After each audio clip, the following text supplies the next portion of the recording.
আমি ভেবেছিলাম দিভাইয়ের বাড়িতে যাব, আর কি যেমন ভাবনা তেমনি কাজ। বাইরে ছিল জানো তো সেই ঠাটা পড়া একটা রোদ, সেই রোদটাকেই আমি সাইডে রেখে চললাম দিভাইয়ের বাড়ি।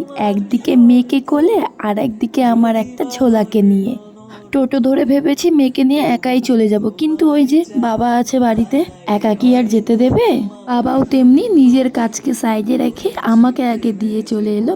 বাবাকে দেখে মনে হলো খুব একটা স্বস্তি পেল, আবার বাড়িতে না ঢুকেই চলে গেল। ওই যে এখনো একটা কাজ যে বাকি রয়েছে। বাড়িতে ঢুকেই দেখি আমাদের অপেক্ষায় বসে আছে। আগের দিন দিভাই আইসক্রিম বানিয়েছিল, আমি আসবো শুনে সেটা আবার তুলে রেখেছে। খেতে জানো তো দারুণ হয়েছিল, আবার আমার প্রিয় ম্যাঙ্গো আইসক্রিম বলে কথা। বুনু আসবে কথা শুনে দিভাই দেখি স্নান করাই ভুলে গেছে। স্নান সেরে দিভাই চলল পুজো দিতে। এদিকে আবার দিভাইয়ের শঙ্খপুর আওয়াজ শুনে আমার মেয়েও দিতে লাগলো তার উলুধ্বনি।